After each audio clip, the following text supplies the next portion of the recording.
Je vous remercie pour votre présence, vous qui avez affronté la chaleur et la grêle, les deux en 1 heure, ce qui est quand même particulièrement courageux. Et bon, je n'attendais pas moins de la société montpelliéraine et surtout des femmes montpelliéraines réputées pour leur courage, comme nous allons le voir à travers ce livre. Donc, je vais vous parler à la fois de l'origine du livre et un petit peu de ce que vous allez pouvoir trouver à l'intérieur, sans bien sûr tout vous dire, pour susciter assez votre curiosité, pour que vous ayez envie de vous plonger en fait dans cet ouvrage. Donc, on pourrait dire que tout a démarré en 2015, lorsque Christian Amalvi et Rémi Pêche, donc les deux professeurs qui ont dirigé l'histoire de Montpellier, m'ont demandé, puisque j'étais spécialiste d'histoire sociale et d'histoire et de la sociologie des familles, de faire un chapitre sur l'histoire des femmes dans l'histoire de Montpellier que la mairie souhaitait finalement sponsoriser afin que les chercheurs d'université sortent une nouvelle mouture. Alors, c'était particulièrement intéressant pour moi dans la mesure où, dans la nouvelle mouture, le seul chapitre qui allait être parfaitement inédit et qui n'existait pas du tout dans la version des années 80, c'était le chapitre sur l'histoire des femmes.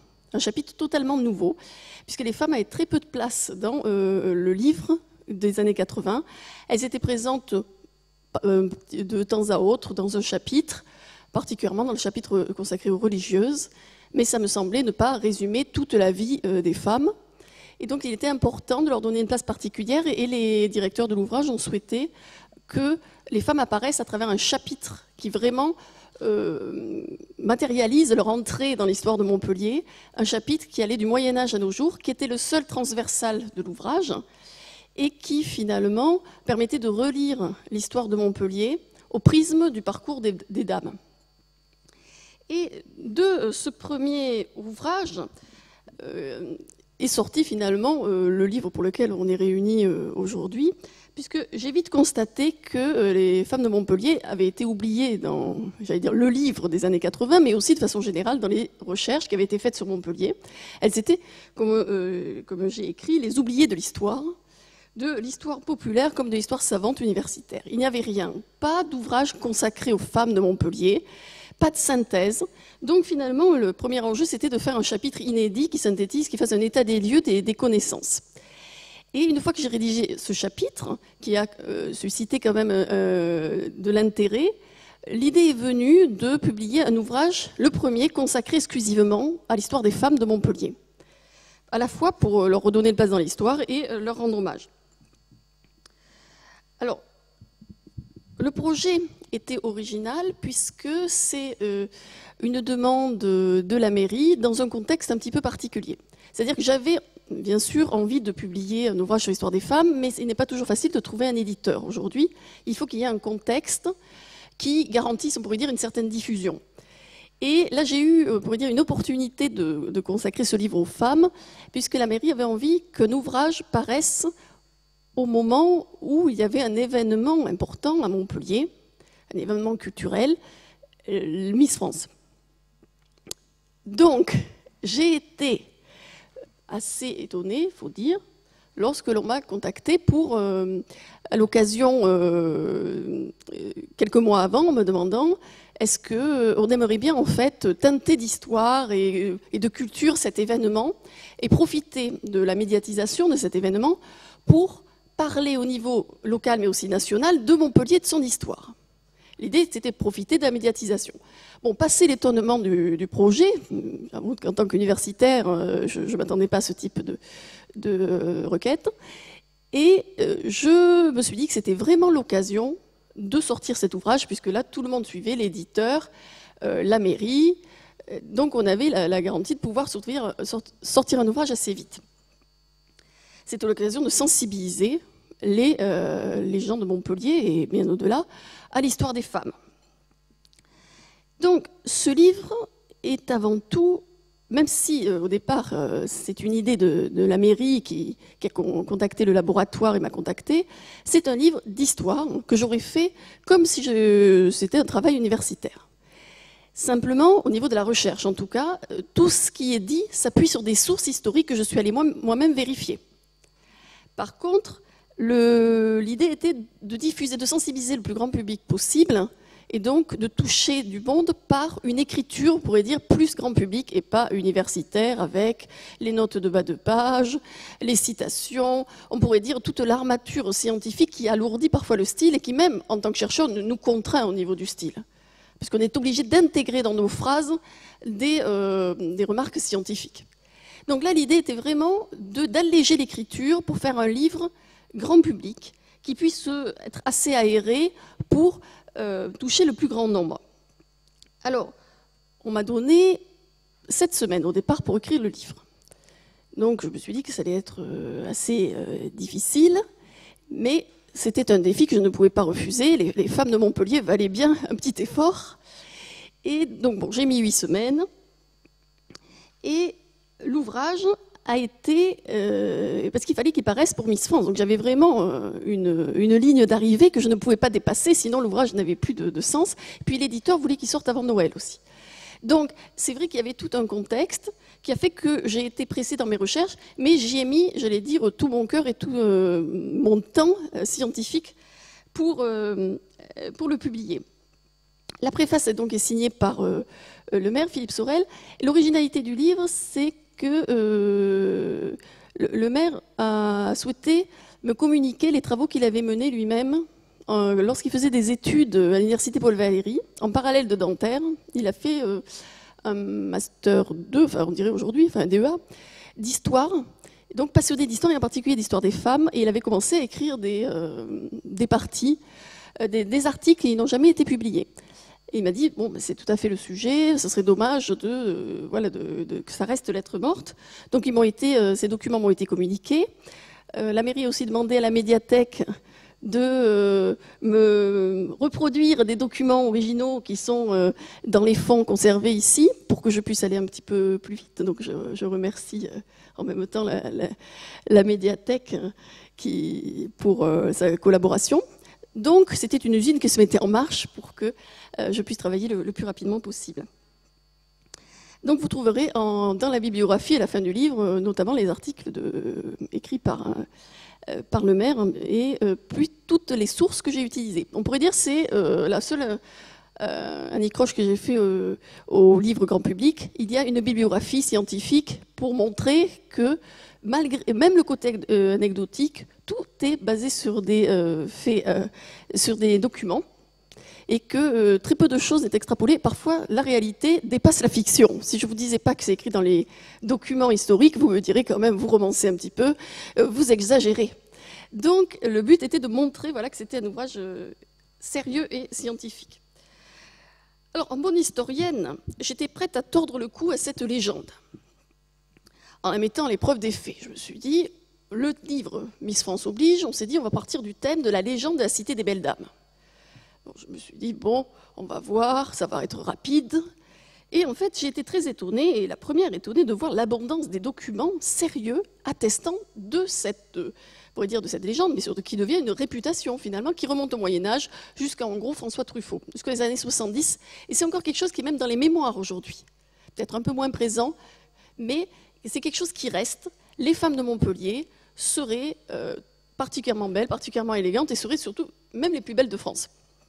Je suis partie donc de cette légende pour voir qu'est-ce qu'il y avait derrière cette idée de beauté des femmes. Est-ce que c'est une beauté superficielle? Est-ce que c'est quelque chose de plus profond? Est-ce que c'est flatteur? Ou est-ce qu'au contraire, il faut dénoncer ce stéréotype? Donc je n'avais pas d'a priori, ma démarche était scientifique. Donc j'ai commencé par trouver des témoignages comme celui de l'historien Villaret en 1763, qui écrit « Les attraits des dames de Montpellier ont été célébrés de tous les temps. Depuis le Moyen-Âge, les charmes du beau sexe font de cette ville un séjour enchanté pour tous les voyageurs. » Ce que atteste en 1791 le voyageur français.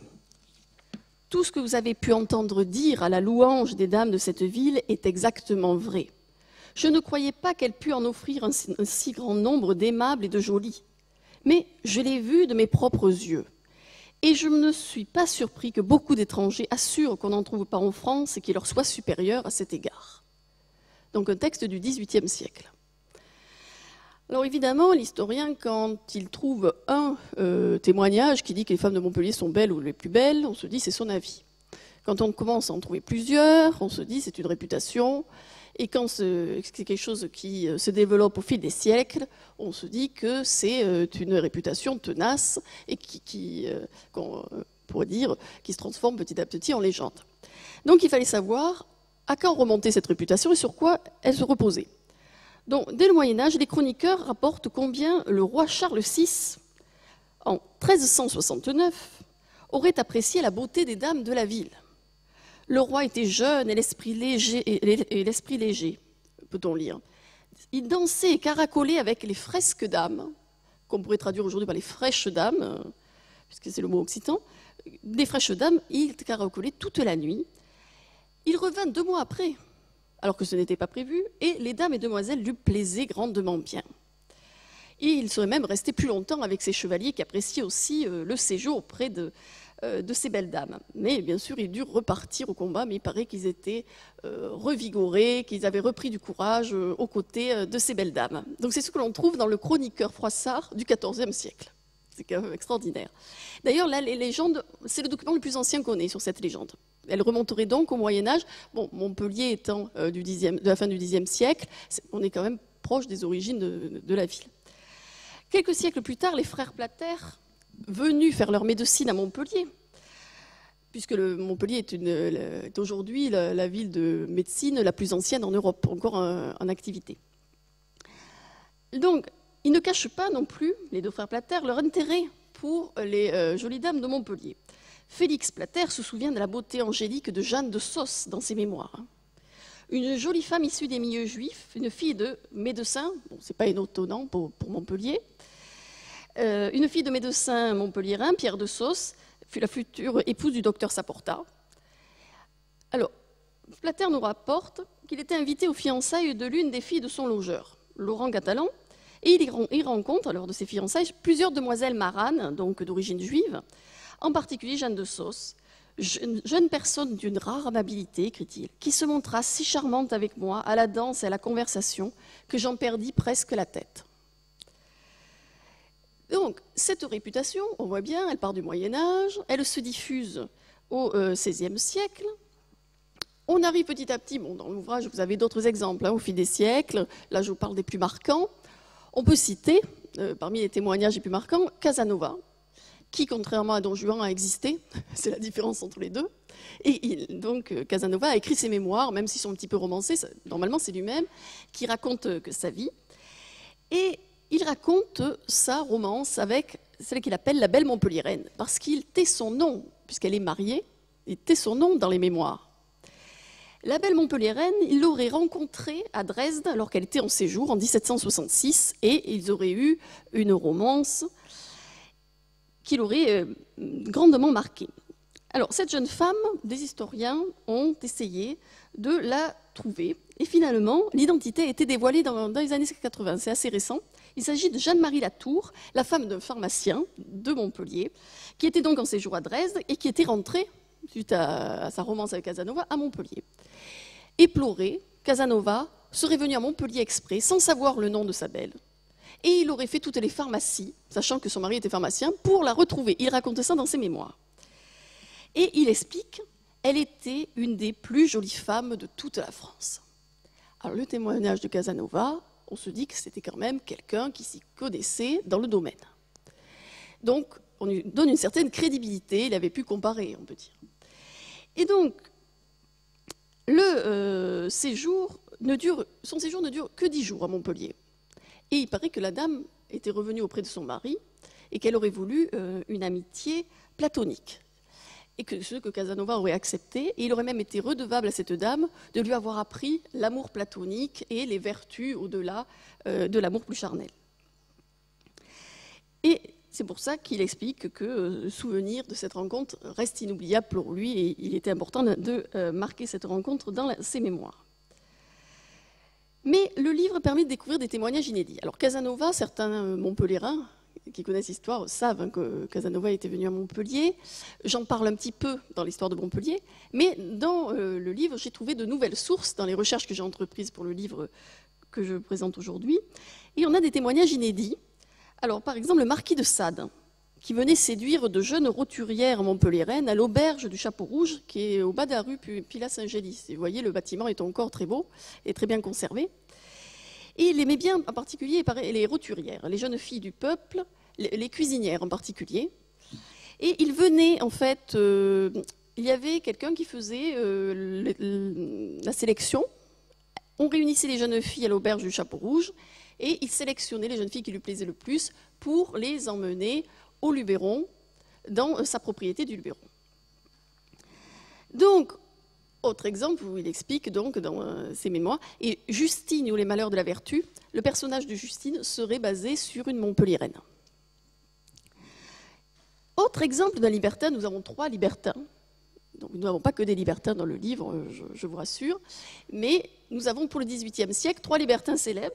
Le maréchal de Richelieu, qui est aujourd'hui beaucoup moins célèbre, qui à l'époque l'était, qui est le petit-neveu du cardinal, du grand cardinal de Louis XIII, qui donc lui est lieutenant général du Languedoc au XVIIIe siècle.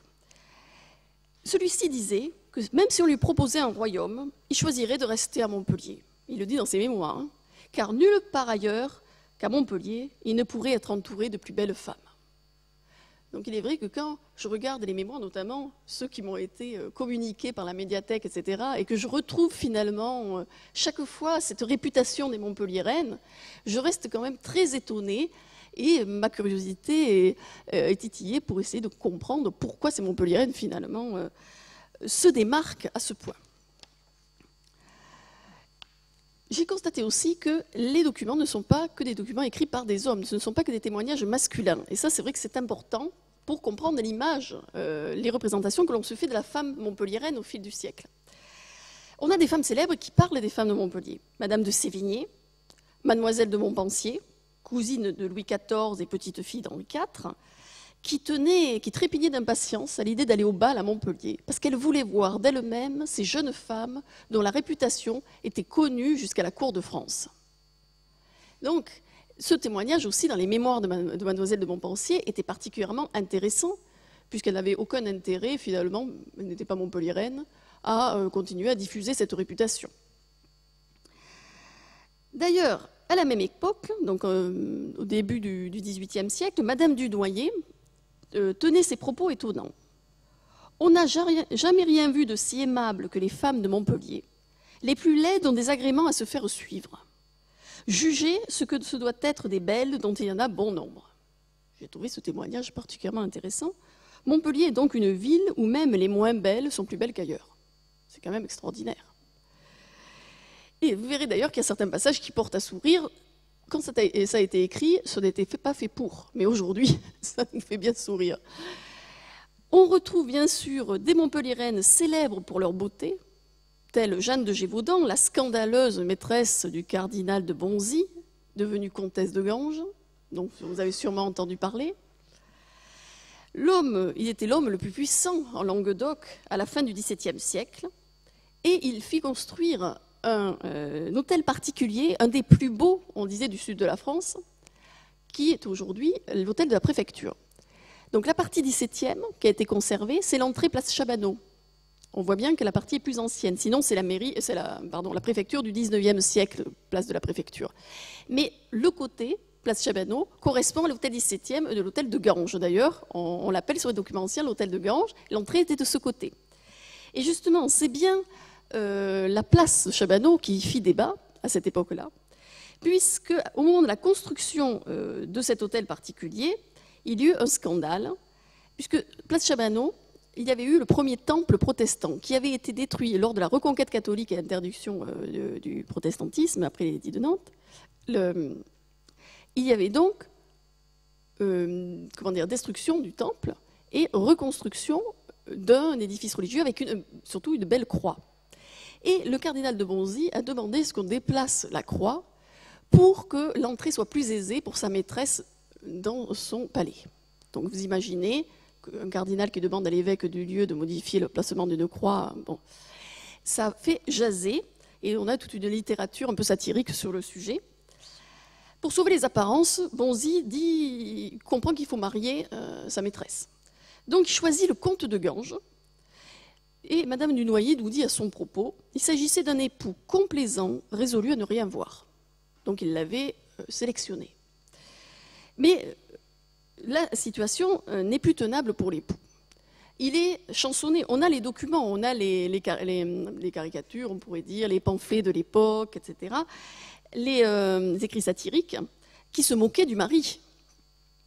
Il décide donc de quitter la ville et de laisser finalement sa femme auprès du cardinal de Bonzi, ne pouvant pas changer les choses. Alors simplement, c'est une anecdote vraie qui est écrite aussi dans les documents. Le malheureux choisit de séjourner à l'auberge du Chapeau Rouge, qui était célèbre à l'époque.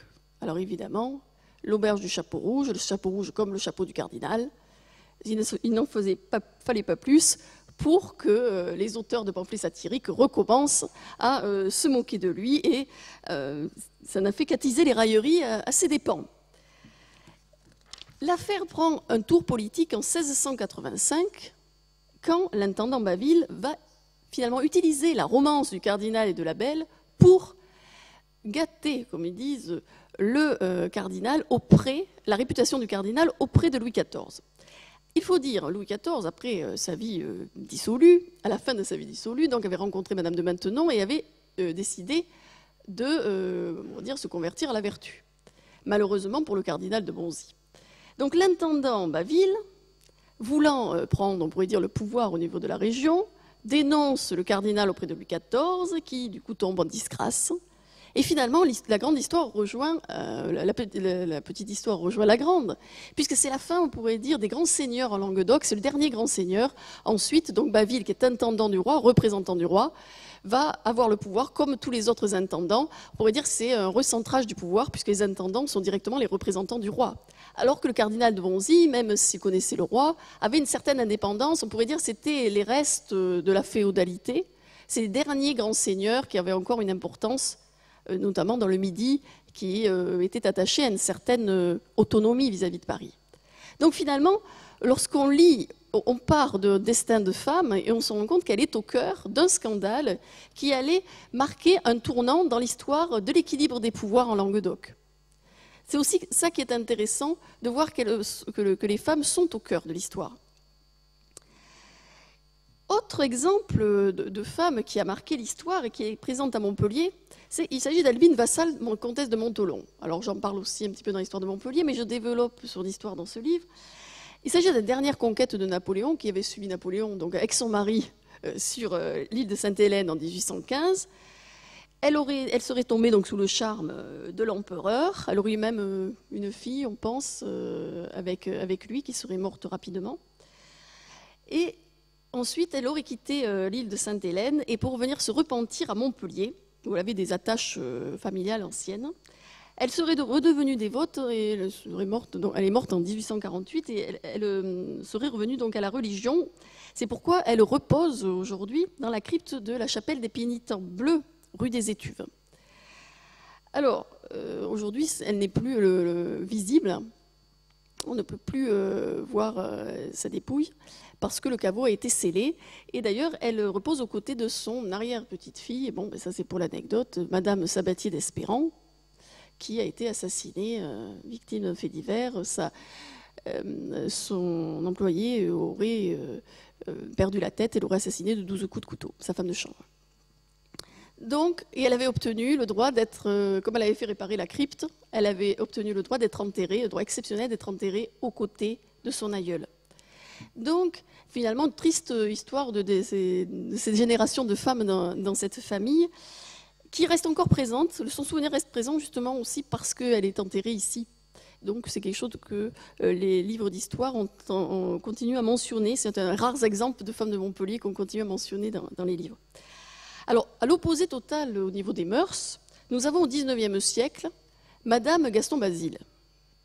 Alors, une dame très vertueuse, la mère du fameux peintre Frédéric Basile, dont on a pu admirer les œuvres dans la belle exposition du musée Fabre l'été dernier. Et on a pu admirer d'ailleurs l'élégance de sa mère sur ses tableaux. notamment la réunion de famille, hein, Amérique. Voilà. Et les journaux, en fait, qui racontent la visite de Napoléon III au moment où, à la veille du coup d'État, quand il fait la visite de toute la France, quand il fait son tour de France avant de restaurer l'Empire, il passe à Montpellier et on lui présente, lors d'un bal, la plus belle dame de la ville, qui n'est autre que Madame Gaston Basile. Et c'est le maire Jules Pagési, maire donc de Montpellier à cette époque-là, qui présente Madame Gaston Basile ainsi à Napoléon III.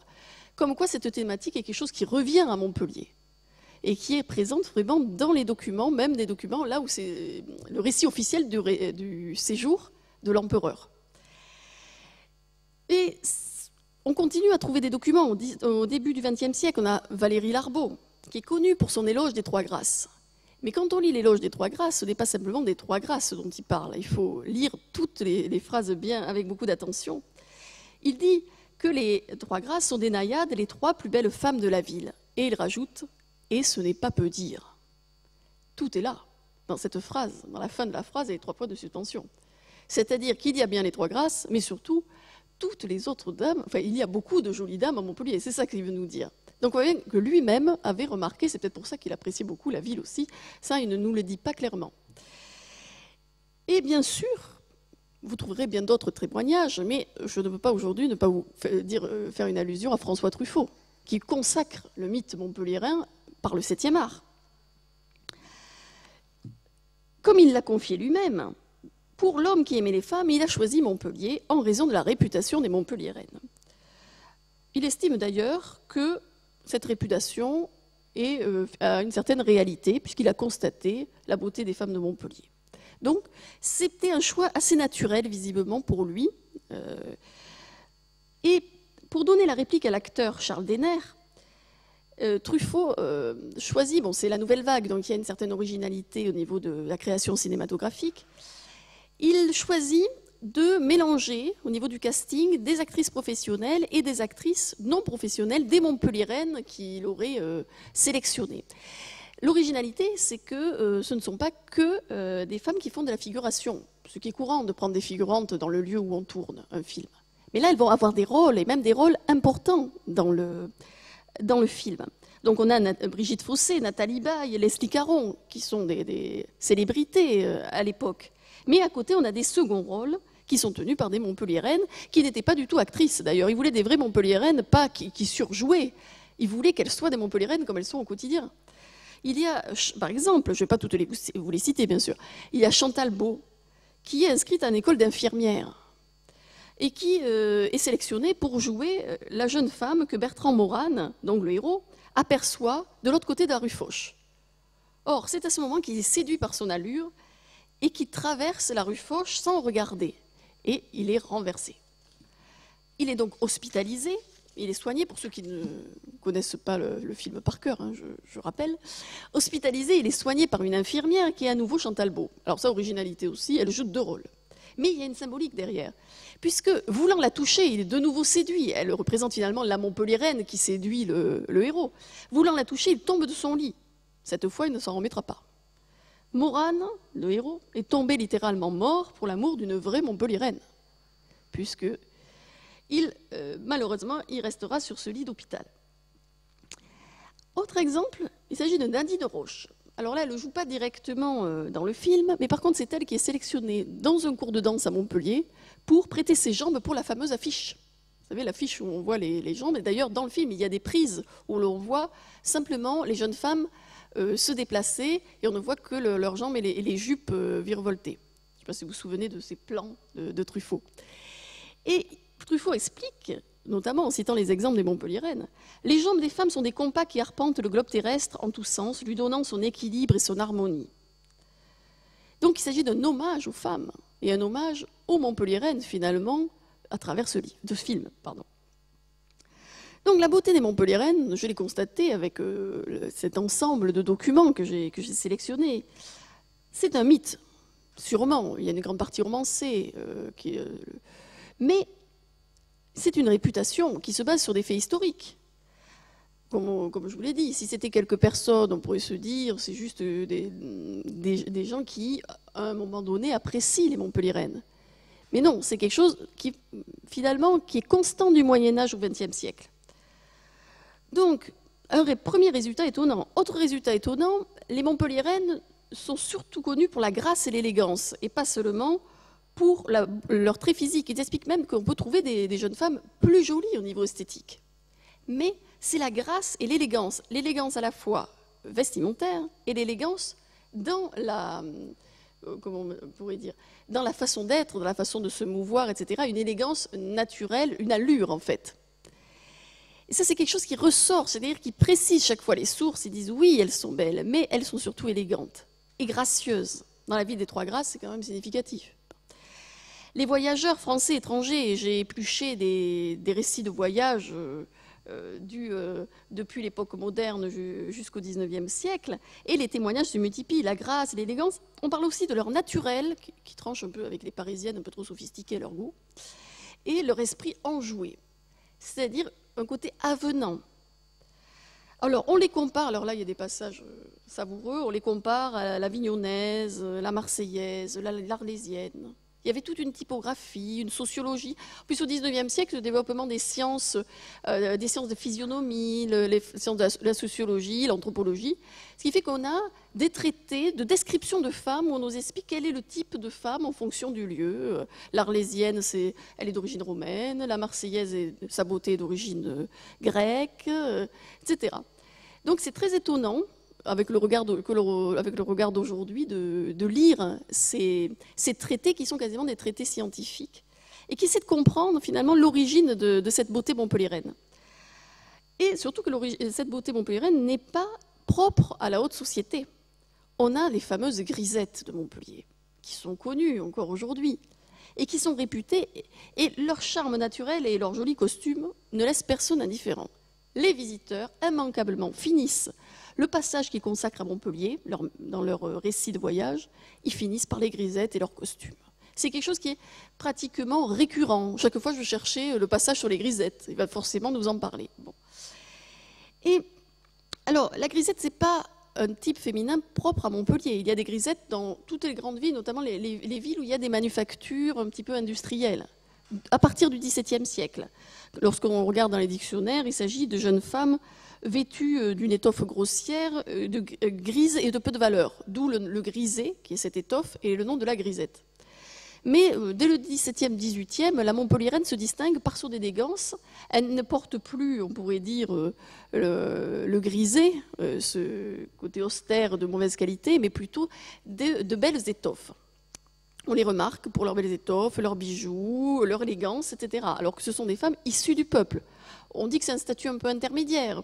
Ce n'est pas proprement dit l'ouvrière, puisque c'est l'ouvrière en atelier qui côtoie les dames de la haute société pour leur faire les belles robes, etc. Donc elles côtoient le raffinement, elles apprennent au contact en fait des dames qu'elles côtoient, et certaines même, donc elles se font une dot en travaillant, elles peuvent espérer faire un mariage au-dessus de leurs conditions, puisqu'elles peuvent se faire de belles robes, elles ont le savoir-faire, et en plus elles apprennent les bonnes manières, on pourrait dire, au contact des grandes dames. Donc le problème parfois, simplement, c'est qu'elles parlent occitan, alors que normalement, la différence entre les dames de la haute société et les dames un peu plus, on pourrait dire, issues de milieux plus modestes, c'est le langage. C'est-à-dire qu'au XIXe siècle, on parle déjà plutôt français, dès le XVIIe, pour les dames de la haute société, et dans la bourgeoisie au XIXe siècle. Les femmes du peuple parlent plus occitan.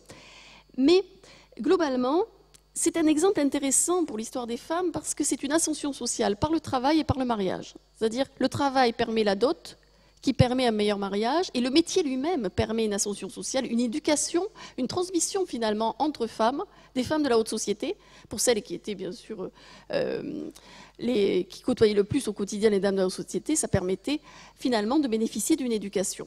Et c'est pour ça que ce type est très intéressant et marquait les visiteurs, parce que c'était des jeunes femmes du peuple par leur origine, mais elles étaient quasiment comme des bourgeoises ou des dames de la haute société par leur apparence et leur tenue. C'est pour ça qu'on les remarquait sur les places de la ville, dans les rues, etc. Et d'ailleurs, la grisette devient un symbole à Montpellier. Les voyageurs et les artistes chantent sa beauté et celle de son beau costume.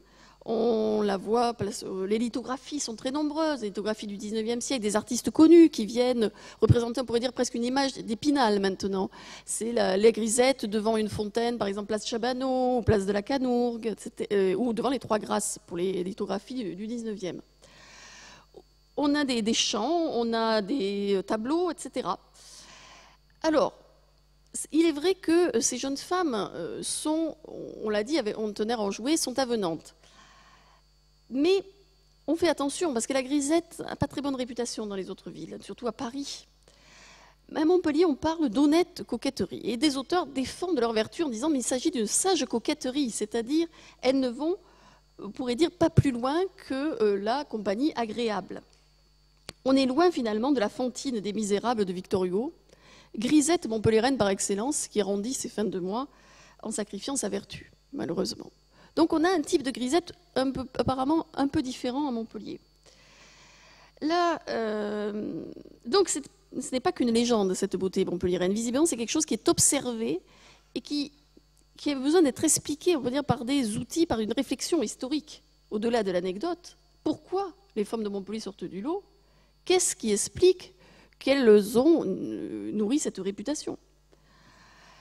Alors, cette réputation d'élégance et donc de beauté vient certainement des activités économiques de la ville. Montpellier est une ville d'orfèvrerie et de textile depuis le Moyen-Âge. C'est la capitale de la parfumerie française jusqu'au XVIIIe siècle, avant Grasse, parce que la parfumerie était liée à la pharmacie et à la médecine. Donc, Montpellier a visiblement développé des activités qui ont permis aux dames de se mettre en valeur et de développer un goût du raffinement, qui est quelque chose qui est propre à l'ensemble de la société, parce qu'on parle même des jeunes filles du peuple qui avaient cette envie d'élégance, comme une sorte d'émulation à l'échelle de la société, une tradition qui se développe d'élégance pour les dames de la ville. On parle même parfois de l'élégance des messieurs. C'est moins développé dans les sources, hein, mais il y a certains observateurs qui nous disent aussi que les hommes ont une élégance à Montpellier. En retour, les femmes de la ville sont de véritables ambassadrices du savoir-faire montpelliérain, qui, entre luxe finalement, et en matière de luxe et d'élégance, Montpellier était une ville bourgeoise et riche à l'époque moderne, qui avait donc une industrie qu'on considérait comme une industrie de luxe à cette époque-là. Il y a aussi beaucoup dans les sources l'esthétique urbaine qui fait finalement, qui permet aussi de mettre en valeur les dames. C'est-à-dire que les voyageurs apprécient la beauté de la ville et la beauté des dames qui se mettent finalement mutuellement en valeur. C'est vraiment présenté comme ça dans les documents. Une sorte d'alchimie, une rencontre en fait entre une ville et ses dames. On voit bien les visiteurs décrivent avec admiration de belles places baignées de soleil, comme la Canourgue ou le Pérou, où se promènent de belles dames élégantes et avenantes. Et c'est ce tableau qui ressort finalement, et qui est même très imagé, parce que ce sont des visiteurs, ce sont parfois des poètes que nous le décrivent, donc c'est très imagé, on les imagine eux-mêmes constatant, observant ce beau tableau. Il faut dire que Stendhal lui-même disait que le Pérou était la plus belle place du monde, quand il ne se plaignait pas du fait qu'il y avait plus de pharmacies que de cafés, et que lui préférait les cafés. Mais ça, c'est un autre sujet. Mais le livre ne s'arrête pas à ce joli tableau, puisque l'étude montre bien, et le propos évolue au fil du livre, hein, je pars de la légende, j'explique qu'elle est fondée sur des sources historiques, et puis petit à petit, je montre que ce n'est pas que ça. Elles ne sont pas que belles et élégantes de Montpelliéraine. Ce sont des femmes de caractère, courageuses et investies dans la cité. Et d'ailleurs, les descriptions physiques, les hommages à leur beauté, sont souvent mélangés à un hommage à leur intelligence et à leur engagement. Dès le XVIIe siècle, notamment le portrait de Thomas de Rosset, qui est un livre qui est assez connu, les portraits de Thomas de Rosset des plus belles dames de la ville, donc de 1660, parlent de la beauté. Mais les plus belles dames sont aussi les dames les plus intelligentes, les plus vertueuses et finalement assez engagées dans la cité. Et ça, c'est vraiment très étonnant. Et d'ailleurs, dans ce livre, celle que l'auteur préfère, c'est celle qui est pas la plus belle, mais qui est la plus intelligente. Il parle même de son admiration pour cette beauté de gouvernement, ce qui est extraordinaire. C'est-à-dire une femme à poigne, il disait on pourrait lui donner un empire à diriger. Donc c'est étonnant de voir, et il dit en gros qu'il termine par cette dame. Il s'agit de Gabrielle de Gévaudan, qui n'est autre que la sœur de Jeanne de Gévaudan, la fameuse comtesse de Ganges, qui était moins belle que sa sœur, mais on la disait plus intelligente. Et plusieurs sources nous disent qu'elle était particulièrement intelligente, cette dame. Et c'est intéressant, alors quand les dames le disent, c'est une chose, mais les hommes aussi rendent hommage à son intelligence. Donc c'est très intéressant de cette littérature qui n'est pas du tout une littérature, on pourrait dire, misogyne ou superficielle, mais qui cherche vraiment à comprendre finalement l'esprit féminin à l'heure des salons précieux, alors que Molière, lui, avait plutôt tendance à se moquer de ces femmes qui voulaient montrer qu'elles étaient cultivées. Nous, on a des documents à Montpellier qui montrent que certains observateurs avaient une grande admiration pour ces fameuses précieuses, qui à Montpellier d'ailleurs étaient plus naturelles qu'à Paris. S'il explique peut-être cela, ou le regard de Molière. Donc, c'était intéressant pour moi de voir, même si c'est un livre sur la légende de la beauté, de faire comprendre que la beauté, c'est aussi celle de l'intérieur, et que c'est dans les sources. Ce n'est pas moi qui ai voulu, j'allais dire, qui me suis improvisée féministe en me disant « je vais plaquer une image plus positive sur les femmes de Montpellier ». Je n'ai pas eu besoin de le faire. C'est dans les documents. Les Montpelliéraines, elles sont actives, notamment au niveau économique. L'intendant Baville, celui qui a voulu nuire au cardinal de Bonzy au XVIIe siècle, il nous dit dans ses mémoires « Il faut rendre justice aux femmes de Montpellier qu'il n'y a point de ville dans l'Europe où celles de leur sexe s'occupent plus ou plus utilement qu'elles ne le font. » Donc vous voyez l'hommage de l'intendant du Languedoc. Alors, par contre, ce qui n'est pas très étonnant, c'est que leur rémunération est bien inférieure à celle des hommes. Dans les documents du XVIIe et du XVIIIe, on nous explique qu'elles gagnent à peu près la moitié des hommes, pour bien sûr un travail égal, sachant qu'elles n'ont pas le droit de faire tous les travaux, la plupart des emplois qu'ont les hommes. Mais là aussi, le livre, on pourrait dire, remet en cause des idées reçues. Elles font quand même des métiers physiquement difficiles. Alors bien sûr, elles font des métiers propres à leur nature, hein. Le textile, comme on l'a vu, hein, les grisettes, la domesticité, la vendière, etc. Mais elles font aussi des travaux de terrassement, des transports de terre sur les routes, les chantiers. Elles travaillent dur, parfois difficilement. Elles participent à la construction de la citadelle, c'est Joffre aujourd'hui, en 1628. John Locke observe des femmes en sabots qui transportent de la terre à la porte de la ville dans des paniers sur la tête et qui essaient donc de continuer à danser et à chanter tout en portant leur lourd fardeau. On trouve des terrassières, des maçonnes, des conductrices de diligence, qu'on appelle, ce que j'aime beaucoup, des facteurs femelles de diligence. Elles sont sur les chantiers de construction de chemins de fer. Elles sont même parfois victimes d'accidents. Ce qui m'a permis de savoir qu'elles travaillaient sur les chemins de fer, c'est que j'ai vu dans la presse qu'il y avait des articles sur les accidents qui mentionnaient des hommes et des femmes malheureusement décédés dans l'accident. Ça nous permet, voyons, on voit la méthode de l'historien derrière, ça nous permet de comprendre que les femmes sont sur ces chantiers et qu'elles font les mêmes travaux avec la même, on pourrait dire, pénibilité et la dangerosité que les hommes. Mais d'ailleurs, nombre d'entre elles sont en première ligne, notamment les veuves qui sont très engagées, qui prennent la suite de leur mari dans les boutiques, notamment dans les commerces montpelliérains, souvent quand leurs enfants ne sont pas majeurs. Et plus rares sont les femmes qui tiennent un café toutes seules. Un café ou un hôtel, c'est un peu particulier comme métier. Ça n'a pas très bonne réputation, ce qui fait que je n'ai qu'un exemple dans les sources que j'ai trouvées, l'hôtel du commerce Place Saint-Côme, qui est tenu en 1885 par une dame. Mais sinon, ce n'est pas un métier très féminin. Mais là, ce n'est pas parce que c'était interdit par la société, c'est plutôt la réputation qui était en cause. Mais par-delà, finalement, cet engagement dans la vie économique, cette participation à des travaux difficiles que l'on pourrait considérer comme non féminins à l'époque, qui montrent bien que les femmes, depuis le Moyen-Âge, travaillent et dans des métiers dans lesquels on ne les attend pas. Donc ça permet de remettre un peu les choses en ordre. Ces femmes sont aussi des femmes de caractère engagé. Donc, j'ai cité déjà Thomas Plater, qui nous regardait la beauté des dames, mais il était aussi étonné de la liberté dont elles jouissaient, ces dames de Montpellier, en Languedoc. Elles étaient autorisées à assister à des autopsies, ce qui n'était pas du tout le cas dans la fac de médecine de Paris. Donc, Madame Dunoyer aussi évoque les manières libres des dames de Montpellier qui pouvaient parfois induire en erreur certains étrangers mais qui relève, elle les défend, d'une honnête liberté. Elle défend, comme les grisettes, toutes les dames de Montpellier, pour elles, sont très vertueuses. Mademoiselle de Montpensier, dont on a déjà parlé, elle est plutôt choquée de la liberté dont jouissent les dames de Montpellier, notamment par rapport aux hommes qui leur laissent faire des choses, notamment les autopsies, qu'on ne devrait pas leur laisser faire, que la bienséance condamnerait.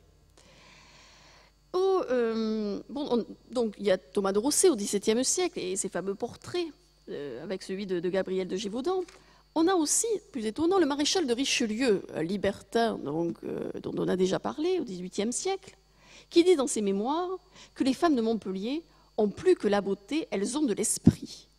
Il nous explique, tout l'esprit de Montpellier n'est pas chez les femmes, sans doute. Sous-entendu, les hommes ont quand même un peu d'esprit. Mais elles en ont beaucoup plus que les hommes. Donc, c'est quand même les mémoires du maréchal de Richelieu, intendant lieutenant général du Languedoc, au XVIIIe siècle, qui nous écrit ça. Donc on voit bien qu'il y a bien cette idée, cette réflexion sur les femmes de Montpellier qui va bien au-delà de l'esthétique. En 1777, pareil, on a un poète étranger, russe, von Wiesin, qui écrit à sa sœur. Et donc cette correspondance nous permet de voir aussi son regard sur les femmes de Montpellier, son regard en tant qu'étranger. Nous avons remarqué ici que les femmes sont moins ignorantes que les hommes. Elles sont agréables et animées, tandis que les hommes, à peu d'exceptions près, sont bêtes et ignares.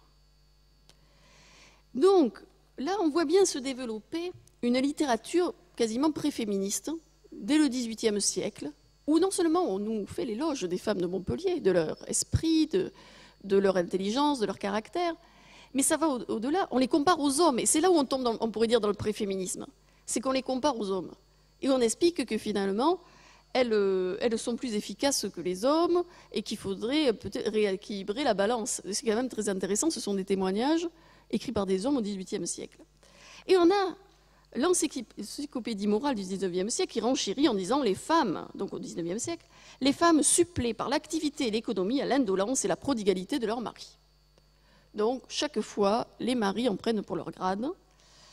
Et la même encyclopédie morale du XIXe siècle nous dit: s'il voulait reconstituer le fameux empire des Amazones, Montpellier fournirait un contingent considérable à la nouvelle colonie. Donc nous avons donc une autre légende qui se développe, à côté de la légende des belles dames, c'est celle des Amazones, que j'ai appelée les Amazones du Pays d'Oc. C'est-à-dire, c'est quand même intéressant de voir que les observateurs ont jugé bon de dire, si vous voulez développer, parce qu'au XIXe siècle, on parle, le mythe des Amazones est un sujet littéraire qui se développe. Et c'est à propos de ça que l'auteur rajoute cette précision en disant, oui, vous intéressez aux Amazones, mais moi je vous donne un conseil, si vous voulez en trouver des vrais, vous allez à Montpellier. En gros, c'est ça qu'il leur explique. Et fait étonnant, nous avons des documents qui attestent cette seconde légende, on pourrait dire, qui se développe au fil du livre. On part de la première, on arrive à la deuxième avec le dernier chapitre qui s'appelle donc Héroïsme et fierté, les Amazones du Pays d'Oc, qui complète finalement ce tableau de la beauté montpelliéraine. Il y a un document très intéressant et significatif pour notre sujet, qui est une pièce de théâtre intitulée L'héroïne de Montpellier, écrite au XIXe siècle, qui et donc en 1835 exactement, par un certain Lemercier. Bon, la pièce n'a pas eu un grand succès. Mais par-delà ceci, c'est intéressant de voir que le contenu illustre ce courage au féminin qu'incarnerait la Montpelliéraine. Il s'agit, alors, la pièce commence finalement par le fait que la Montpelliéraine qui finalement est obligé d'ouvrir sa porte à un médecin qui finit par tenter d'abuser d'elle, on pourrait dire, et qui voudrait l'agresser, tandis qu'un lord anglais intervient, un gentilhomme, intervient pour la sauver. Et donc le lord anglais provoque en duel le médecin qui voulait agresser notre héroïne. Mais la jeune femme refuse qu'il se batte en duel. Elle veut se battre elle-même. Alors peut-être que cette pièce s'inspire d'un duel féminin qui a eu lieu effectivement à Montpellier en 1698, alors que les duels étaient interdits. C'était un vrai duel dont on a les documents historiques. Donc il y avait des femmes qui se battaient en duel. On voit bien que les Montpelliéraines étaient loin de se laisser faire, même au XVIIe siècle. Donc, notre Montpelliéraine, celle-là qui est romancée, puisque c'est une pièce de théâtre, en habit d'homme, voulut défier le médecin qui avait voulu abuser d'elle, et à ce moment-là, on la traite de folle. D'ailleurs, son agresseur refuse de se battre contre elle, elle n'est qu'une femme. Et à ce moment-là, il y a cette tirade particulièrement, on pourrait dire, intéressante pour nous, qui a vraiment une connotation pré-féministe, donc en 1835. Elle le dit, l'héroïne, « Folle, moi? Non, non. Mais décidée à vous punir, à vous apprendre qu'il n'est pas toujours certain que la supériorité de vos forces, messieurs, ait le privilège de fouler aux pieds notre faiblesse. Non, je ne suis pas folle, je suis fière. » Donc là, on voit bien l'idée. Vous ne serez pas, c'est pas parce que vous avez la force physique pour vous que vous serez toujours les meilleurs. En gros, elle le tire très bien au pistolet et elle veut se débrouiller elle-même. Donc, on voit bien que ce n'est pas sûrement une coïncidence que le Mercier, pourtant, qui écrit cette pièce à Paris, qui est jouée à Paris dès 1835, pourquoi il choisit une Montpelliéraine? C'est quand même très intéressant de voir que pour une femme forte, on pourrait dire émancipée pour son époque, qui se défend pour son autonomie, pour se défendre elle-même, soit finalement une Montpelliéraine. Donc, je terminerai en fait cette présentation qui a beaucoup duré en précisant que ce livre est le premier donc consacré aux femmes de Montpellier. Il vise donc à redonner aux femmes toute leur place dans l'histoire de la ville, en témoignant du rôle qu'elles ont tenu au fil des temps dans l'histoire montpelliéraine. Certes, je pars du thème de la beauté et de l'élégance, mais c'est une histoire des femmes de Montpellier qui se dessine au sens large. Leur rôle économique, leur rôle social, leur mentalité, leur mode de vie, l'image qu'elles renvoient aux étrangers. C'est en fait une histoire sociale et culturelle de Montpellier, puisque en filigrane, on relie l'histoire de Montpellier à travers l'histoire des dames. On redécouvre sous un autre regard l'histoire de Montpellier, à travers ses parcours et des témoignages inédits. Et de plus, ce livre, finalement, a une certaine actualité qui ressort à travers je ne trouve pas le livre, à travers la page, la présentation, la page de garde, j'allais dire la couverture, voilà, je ne trouve pas, cette heure-ci, avec la chaleur, je ne trouve plus les termes. La couverture, qui est originale, puisque, alors ce n'est pas moi qui l'ai choisie, donc je peux dire que je la trouve très bien. C'est une photo, est-ce qu'éventuellement quelqu'un pourrait me prêter pour que ce sera plus clair pour mon explication. Merci beaucoup. Il s'agit donc de la photo d'un shooting d'une maison de mode qui existe aujourd'hui, qui est Place de la Canourgue. Ce qui est intéressant, c'est que la Place de la Canourgue était pendant très longtemps le haut lieu de l'élégance montpelliéraine. Il s'agit donc de la créatrice Caroline Bouvier, dont la photo a été sélectionnée pour la couverture du livre. C'est son casting 2016, hein, donc c'est quelque chose de très récent. Mais donc ce sont ses créations. Le style étant un peu rétro, ça permet de faire un pont entre passé et présent, tout comme le noir et blanc, qui a été choisi volontairement pour donner ce côté intemporel. Et puis on a trouvé intéressant de mettre les trois grâces, mais sous une autre forme. Parce que c'est vrai que normalement, c'est l'éditeur qui choisit une couverture. Simplement, je leur ai demandé si c'est possible de ne pas nous mettre les trois grâces, parce que tous les livres sur l'histoire de Montpellier ont sur la couverture les trois grâces. Donc, ils ont fait une pirouette, ils m'ont dit, vous voyez, on vous a quand même trouvé trois grâces. Et il s'agit de trois jeunes femmes montpelliéraines, trois mannequins montpelliérains, qui, donc, je connais celle qui est au centre, les deux autres, je sais qu'elles sont de Montpellier, mais je les connais moins. Je sais que celle-ci, par exemple, est au lycée Joffre, en terminale. Donc, ce sont vraiment des Montpelliéraines qui sont sur la photo. Et on a trouvé que la photo, au niveau symbolique, était intéressante, puisqu'elles sont donc rue Foch, une rue élégante. Elles sont devant le palais de justice et devant l'Arc de Triomphe, comme si finalement il n'était que justice de rendre hommage aux femmes de Montpellier et de leur redonner la place dans l'histoire, et que ce livre était le triomphe des femmes qui ont réussi à triompher de l'oubli historique dans lequel elles étaient tombées. Donc finalement, cette couverture, c'est à la fois l'entrée du livre et sa conclusion. Je vous remercie.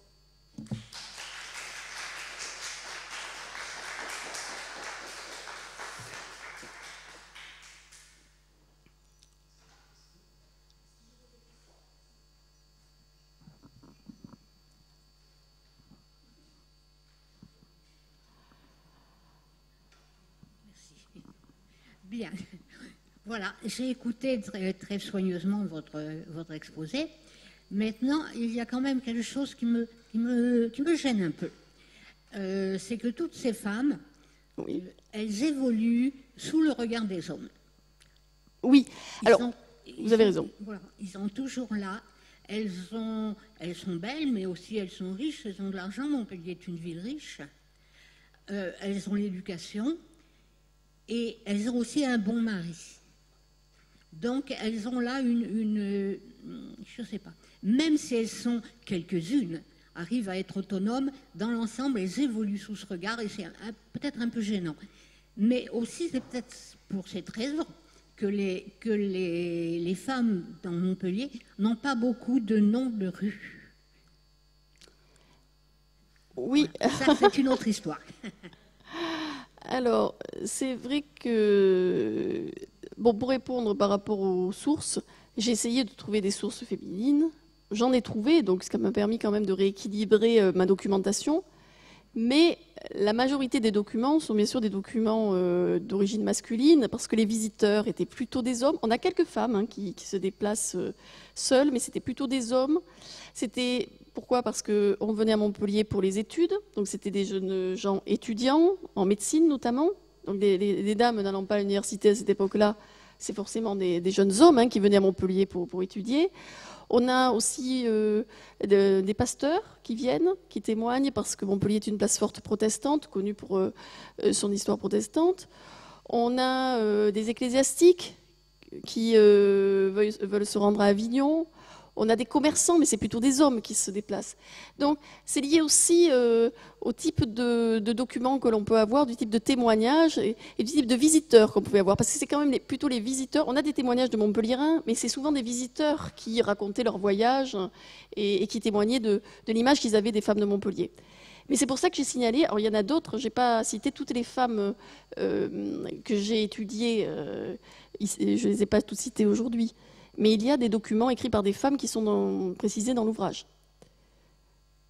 Donc, et pour les noms de rues, alors c'est intéressant que vous en parliez parce que nous avons lancé l'année dernière, et ça continue, une collecte d'archives de femmes qui vise donc notamment à alimenter la recherche sur les femmes, parce que le problème c'est qu'on manque de documentation. Donc on a besoin que les femmes donnent leurs documents, parce que les femmes ne sont pas forcément sensibilisées à ça. C'est-à-dire que d'elles-mêmes, parfois, elles se censurent en disant « mais de toute façon, je n'ai pas fait grand-chose, mes documents n'intéresseront personne ». Donc on essaie déjà de changer cette mentalité en disant que nous voulons des sources sur les femmes, des documents sur les femmes, mais émanant des femmes, c'est-à-dire leurs documents personnels, des lettres, des journaux intimes, des revues, etc. Pour que vraiment elles participent à l'histoire des femmes. Et l'idée aussi de proposer des dons de femmes pour l'espace public, notamment dans le cadre de ce que le maire a annoncé l'année dernière, le 8 mars de l'année dernière, la parité des noms de rues. C'est-à-dire que dans les futures rues qui seront baptisées, on alternera un homme et une femme. Ou s'il y a 10 rues baptisées, j'allais dire, au même moment, 5 seront au nom d'un homme et 5 seront au nom d'une femme. Et l'idée de cette collecte d'archives, c'est aussi proposer des noms de femmes pour ce genre d'initiative, pour des établissements publics, etc., pour essayer de rééquilibrer. Ça ne va pas se faire tout de suite, mais on essaie de rééquilibrer. Déjà, le livre, le but est aussi de rétablir la parité, c'est-à-dire au niveau de l'histoire, parce qu'au niveau du nombre de livres qui parlent des hommes et du nombre de livres qui parlent des femmes, là aussi, on est loin de la parité. Donc, c'est aussi une façon de faire avancer cet équilibre. Merci.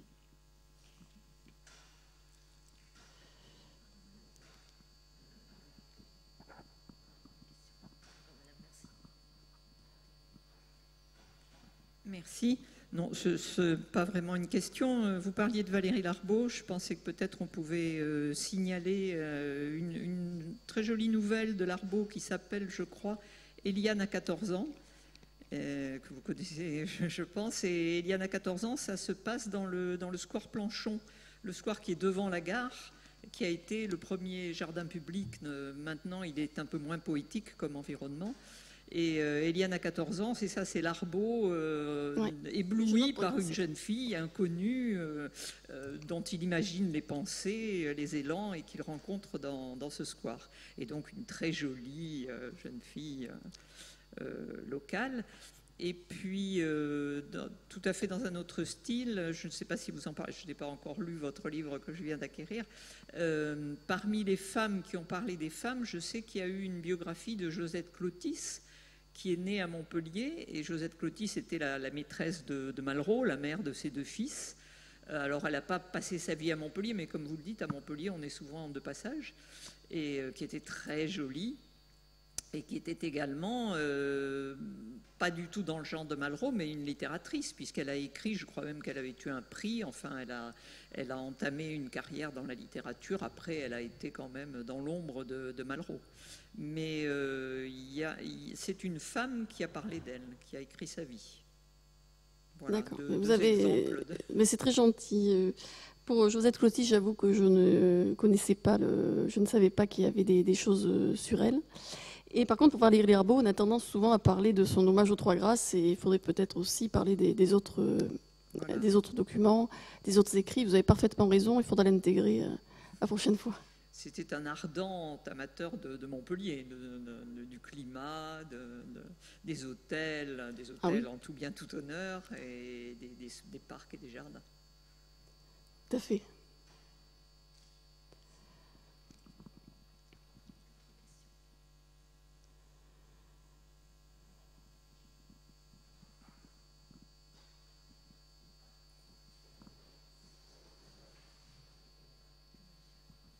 On va vous remercier pour cette conférence, et puis je pense qu'il y aura un second livre, parce que je vois que vous annoncez des documents, donc je pense que ça donnera peut-être lieu à un 2e livre. En tout cas, on vous le souhaite. Alors que ce soit moi ou quelqu'un d'autre qui l'écrive, j'espère que ce ne sera pas, que c'est le premier, mais j'espère que ce ne sera pas le dernier sur l'histoire des femmes de Montpellier. On le souhaite en tout cas. Voilà. Voilà.